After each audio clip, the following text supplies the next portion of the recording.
Dear students, आप सभी को स्वागत है हमारे यूट्यूब चैनल भारतीय स्टडी सेंटर बीएससी में। दोस्तों, आज मैं आप सभी को क्या कहते हैं, इससे पहले मैं पढ़ा चुका हूँ कि त्रिभुज किसे कहते हैं, त्रिभुज के कितने प्रकार है, टोटल चीज़ के बारे में। आज मैं त्रिभुज के जितने सारे प्रकार उसका डिफिनेशन मैं दे रहा हूँ। इससे पहले जो वीडियो जो अपलोड हुआ है उसको आप देख सकते हैं, त्रिभुज किससे कहते हैं, त्रिभुज के बारे में बहुत सारे चीज़ जो बताएं, त्रिभुज के कितने अंग होते हैं, ये सब सारी चीज़ें आज मैं क्या कहते हैं आपको ये बताना चाह रहा हूँ और परिभाषा में क्या कहते हैं देना चाह रहा हूँ कि नंबर एक के समबाहु त्रिभुज यानी कि वैसा त्रिभुज जिसका तीनों भुजा आपस में क्या हो बराबर होगा। यानी कि वैसा त्रिभुज अगर इसका तीनों भुजा आपस में क्या होगा बराबर होगा। अगर ये 5 है तो तीनों भुजा क्या होगा 5 होगा। अगर ये 10 है तो तीनों भुजा क्या होगा आपस में 10 ही होगा। प्रत्येक का कोण भी कितना होगा 60 डिग्री का ही होगा। वह कौन सा त्रिभुज होगा तो समबाहु त्रिभुज होगा, राइट। अब त्रिभुज देख लीजिए, त्रिभुज एबीसी में ए बी बराबर बी सी बराबर सी, यानी कहने का मतलब पता है ना कि 5 अगर ये होगा तो 5 ए बी को 5 यानी तीनों भुजा क्या होगा बराबर होगा उसका। और प्रत्येक का कोण कितना होगा 60 डिग्री का होगा। तो समझिए कौन सा त्रिभुज होगा समबाहु त्रिभुज होगा। तीसरा उसके बाद जो है ना दूसरा समद्विबाहु त्रिभुज। समद्विबाहु त्रिभुज यानी कि वैसा त्रिभुज जिसका कोई दो भुजा आपस में क्या होगा समान होगा। समान मतलब बराबर होगा। कोई दो भुजा आपस में बराबर होगा उसे क्या बोलेंगे समद्विबाहु त्रिभुज बोलेंगे। अब जैसे कि समझ लीजिए कि ये ए बी और ए सी दोनों भुजा क्या है बराबर है। अगर मान लीजिए ये 5 होगा तो ये 5 होगा, तो ये आपको 5 नहीं दिखाई दे रही, ये दोनों भुजा इतना बराबर, ये छोटा है यानी कि अगर 4 होगा, राइट। तो इस तरीके से त्रिभुज एबीसी में ए बी बराबर क्या होगा ए सी, यानी ये और ये दोनों बराबर है और ये बीसी बराबर नहीं है तो काट दिए, राइट। क्योंकि समद्विबाहु त्रिभुज में दो भुजाएं समान होती है। समद्विबाहु त्रिभुज में कितने भुजा समान होते हैं, मात्र दो भुजा समान होते हैं।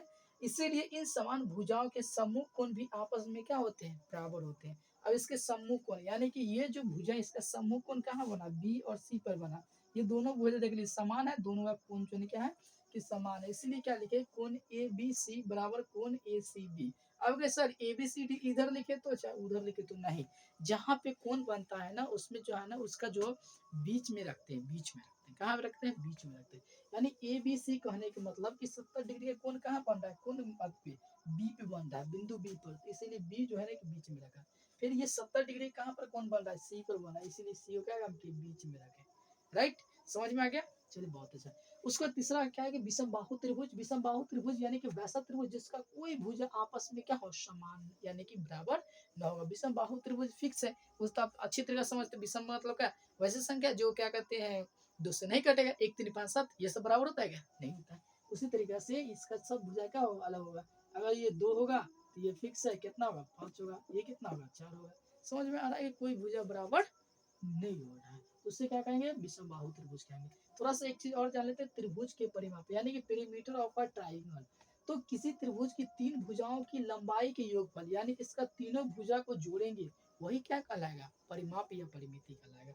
यानी कि ए बी जोड़ बी सी जोड़ ए सी, यानी हमेशा याद रखिएगा त्रिभुज के क्या, त्रिभुज के परिमाप बराबर क्या होगा तीनों भुजाओं को जोड़ देना है, वही क्या होगा त्रिभुज के परिमाप होगा। नेक्स्ट क्या कहते हैं वीडियो में फिर सॉरी ये आप मैं बताऊंगा मैं दूसरा जो था कि कोण के आधार पर त्रिभुज कितने प्रकार के होते हैं। मैं जैसे आपको बताया कि त्रिभुज जो है ना कि कोण के आधार पर भी कितने प्रकार के, 3 प्रकार के होते हैं, न्यून कोण समकोण और अधिक कोण, यानी कि यही त्रिभुज है। उस चीज की भी परिभाषा मैं भी आपको दे रहा हूँ। तब तक के लिए क्या कहते हैं बने रहिए हमारे यूट्यूब चैनल पर। अगर नए हैं तो क्या काम कीजिए, सबसे पहले लाइक क्या कहते हैं, वीडियो से आप कुछ सीखे हैं तो लाइक कर दीजिए। और दूसरा जो है ना कि नए हैं तो क्या काम करना है आपको पता ही है, सब्सक्राइब करना है। कहाँ सब्सक्राइब करना, देखिए वहाँ पे आपको लाल जो है ना बटन दिखाई दे रहा होगा, उस पर जो है ना क्या काम करना है क्लिक कर देना है। तो त्रिभुज के क्या कहते हैं फर्स्ट क्या कहते हैं आपका कंप्लीट हो गया था, यानी कि भुजा के आधार पर त्रिभुज कितने प्रकार के तो बता दिए। अब जो है ना दूसरा है कोणों के आधार पर त्रिभुज। तो कोणों के आधार पर त्रिभुज भी कितने प्रकार के होते हैं, 3 प्रकार के होते हैं। यानी कि पहला क्या है कि न्यून कोण। पहला कौन सा त्रिभुज है न्यून कोण है। यानी न्यून कोण त्रिभुज वैसा त्रिभुज जिसका प्रत्येक कोण न्यून कोण हो। न्यून कोण कहने का मतलब क्या है कि 90 डिग्री से कम। जो 90 डिग्री से कम होता है उसे कहते हैं न्यून कोण। यानी कि 90 डिग्री से कम हो उसे क्या कहेंगे न्यून कोण कहेंगे। अब इस तरीके से समझ लीजिए कि जितने सारा है सब क्या है 90 डिग्री से कम ही होगा। दूसरा समकोण। समकोण त्रिभुज यानी कि वैसा त्रिभुज जिसका एक कोण समकोण यानी कि 90 डिग्री, कोई तीनों में से कोई एक कोण जो होगा क्या होगा 90 डिग्री हो जाएगा पूरी तरीके से, वह क्या कहलाएगा कि समकोण त्रिभुज कहलाएगा। थोड़ा समकोण त्रिभुज की थोड़ा खासियत जान लेते हैं, क्योंकि समकोण में क्या क्या चीज होता है। किसी समकोण त्रिभुज में समकोण के सामने की भुजा को कर्ण यानी कि हाइपोटेनस क्या कहते हैं, हाइपोटेनस कहते हैं, राइट। यानी कि सामने वाला भुजा के ए और सी जो है, ए सी जो भुजा हुआ वो क्या कहलाएगा कि कर्ण कहलाएगा। शेष दो भुजा जो बच जाता है उसमें से एक जो है क्या कहलाएगा कि लंब कहलाएगा, यानी कि परपेंडिकुलर कहलाएगा, और दूसरा जो भुजा होगा वो आधार यानी कि बेस कहलाता है, राइट। तो अतः त्रिभुज एबीसी में एसी क्या होगा, कर्ण होगा, तथा एबी एवं बीसी में से कोई एक लंब होगा और कोई एक क्या होगा कि आधार होगा। उसके बाद इस चीज थोड़ा और जानते हैं कि जिस समकोण त्रिभुज में समकोण बनाने वाली दोनों भुजाओं की लंबाइयां क्या होगा, समान होगा। यानी दोनों भुज यहाँ पे समकोण बन रहा है, यानी समकोण कहाँ बन रहा है, यानी एसी और बीसी बिंदु पे, ठीक है। एसी और बीसी पे यानी बी बिंदु है उस पे क्या बना है कि समकोण बन रहा है। ये अगर ये दोनों भुजा क्या होगा कि बराबर होगा, अगर ये 4 होगा तो अगर ये भी 4 होगा तो इसका दोनों का कोण जो है ना क्या बनेगा, यानी कि समान बनेगा, राइट। तो वही चीज जो है कि यहाँ पर लिखे हैं, तो उसे समद्विबाहु समकोण त्रिभुज कहते हैं। त्रिभुज एबीसी में कोण बी बराबर क्या 90 तथा ए बी बराबर क्या है बीसी, यानी ए बी बराबर है बीसी के, दोनों क्या होगा कि सेम होगा, राइट। अतः त्रिभुज एबीसी एक समद्विबाहु समकोण त्रिभुज है। समद्विबाहु समकोण त्रिभुज के प्रत्येक न्यून कोण की माप कितना 45 डिग्री होती है, अर्थात कोण ए बराबर कोण सी बराबर कितना 45 डिग्री। दूसरा जनक अधिक कोण त्रिभुज यानी कि वैसा त्रिभुज जिसका कोई एक कोण क्या होगा अधिक होगा, यानी कि 90 डिग्री से क्या होगा ज्यादा होगा। और जब 90 डिग्री से ज्यादा और 180 डिग्री से कम होता है तो उससे क्या कहते हैं, अधिक कोण ही कहते हैं। तो उससे क्या बोलेंगे, अधिक कोण कह लेंगे, अर्थात 90 डिग्री से ज्यादा होना चाहिए। कितना कोण, मात्र ओनली एक फोन होना चाहिए। थोड़ा सा और महत्वपूर्ण चीजें दूंगा, उसके लिए क्या कहते बने रहिए।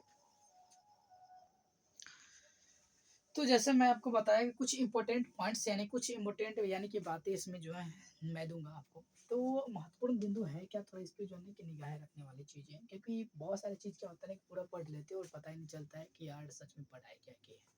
तो उस चीज को पढ़ने से पहले जान लेते हैं कि किसी त्रिभुज में अधिक से अधिक 3 जो है ना कि न्यून कोण होते हैं। किसी भी त्रिभुज में कितने होगा न्यून कोण, अधिक से अधिक 3 होगा और कम से कम कितना होगा 2 होगा, ठीक है, इससे ज्यादा नहीं हो सकता।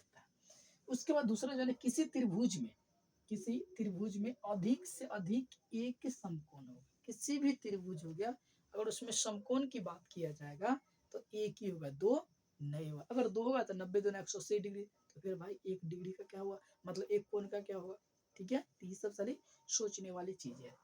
उसके बाद तीसरा जो है किसी त्रिभुज में अधिक से अधिक कितना होगा, अधिक से अधिक एक ही अधिक कोण होगा किसी भी त्रिभुज में, ठीक है ना। अधिक कोण की संख्या कितनी होगी, तो एक ही होगी, इससे ज्यादा नहीं होगा। चौथा, त्रिभुज के तीनों कोणों का योगफल कितना डिग्री होता है, 180 डिग्री होता है। ये तो पाई रेडियन बोलते हैं, राइट।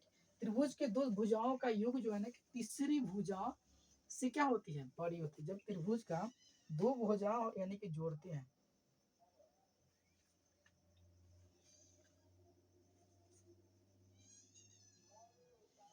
तो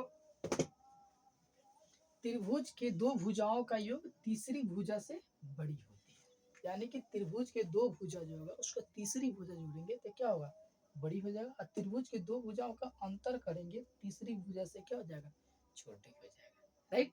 तो इस तरीके से चीजें को समझ गए। अब उसका थोड़ा सा चलते समकोण त्रिभुज के अंक के बारे में थोड़ा सा मतलब दिया था वहाँ पे, आधार कर्ण लंब ये सब क्या आपको उतना समझ में आया होगा या नहीं आया होगा, बशर्ते यहाँ पे पूरी तरीके से क्लियर में आपको समझ में आएगा। क्यों आएगा, क्योंकि यहाँ पर परिभाषा के साथ में, यानी कि ये समझ लीजिए कि आधार हुआ और यहाँ पे लंब होगा। सर ये कैसे हुआ कि नीचे यहाँ पर आधार लिख दिया, यहाँ पर नीचे लंब लिख दिया। चलिए दिमाग लगाते हैं और सोचते हैं। याद रखिए कि समकोण बनाने वाली यानी सीधा यानी जो बड़ी भुजा दिखाई दे रहा है त्रिभुज में वह क्या कहलाएगा, यानी कि जो समकोण त्रिभुज होगा और उसमें जो बड़ी भुजा रहेगा वह क्या कहलाएगा, कर्ण कहलाएगा। कर्ण तो आपको पहचान में आ जाएगा कि वो जिसका बड़ी भुजा है वो क्या कहलाएगा, कर्ण कहलाएगा। बट लेकिन दो मतलब दो भुजा और बच जाता है, वो दोनों भुजा में से क्या होगा। चलिए यहाँ पे क्या काम करने ध्यान से लगाना है, क्या ध्यान ये रखना है कि आपको रखना क्या है कि भाई न्यून कोण कहाँ बनाया है।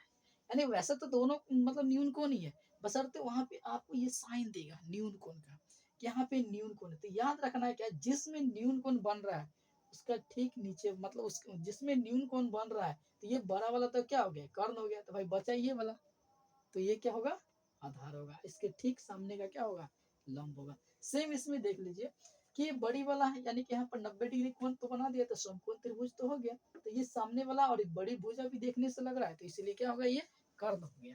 अब उसके बाद जो है ना कि यहाँ पर देखिए कि यहाँ पर न्यून कोण कहाँ बनाया, यहाँ पे बनाया, कहाँ पे बनाया, यहाँ पे बनाया। जब ये कर्ण हो गया तो ये वाला क्या होगा, तो न्यून कोण बना, इसीलिए क्या होगा, आधार हो गया। और ठीक इसके सामने वाला क्या होगा, लंब होगा। ऐसे बच जाएगा तो लंब भी कहलाएगा। उसका दिन यानी कि इसका परिभाषा चलता है, कर्ण यानी कि हाइपोटेनस, समकोण त्रिभुज के सामने, समकोण त्रिभुज के सामने की भुजा अथवा समकोण त्रिभुज की सबसे बड़ी भुजा क्या को क्या कहते हैं, कर्ण कहते हैं, राइट। उसके बाद लंब यानी कि परपेंडिकुलर, समकोण त्रिभुज में न्यून कोण के सामने की भुजा को क्या कहेंगे, लंब कहेंगे, यानी कि परपेंडिकुलर कहेंगे। उसके बाद आधार यानी कि बेस, तो समकोण त्रिभुज में न्यून कोण बनाने वाली छोटी भुजा को क्या बोलेंगे, आधार बोलते हैं, यानी क्या बोलते हैं, बेस बोलते हैं। इसी तरीके से चीजों को क्या कहते हैं, सीखते रहिए। और हमारे YouTube चैनल में, अगर आप YouTube चैनल पे नए हैं तो हमारे चैनल को जरूर जो है सब्सक्राइब कर दीजिए और बेल आइकन दबा दीजिएगा, ताकि जो भी लेटेस्ट वीडियो होगा आपके पास जो है कि पहुंच सके। वीडियो से कुछ सीखे होंगे तो जरूर लाइक कर दीजिएगा, बिना लाइक किए हुए मत जाइएगा। अपने फ्रेंड को भी सर्कल में क्या कहते हैं, क्या काम कीजिए, बसरते वही कि थोड़ा सा क्या शेयर कर दीजिए। फिर क्या कहते हैं, आपको बहुत सारी चीज़ें देने वाला हूँ। चलते हैं नेक्स्ट क्लास में।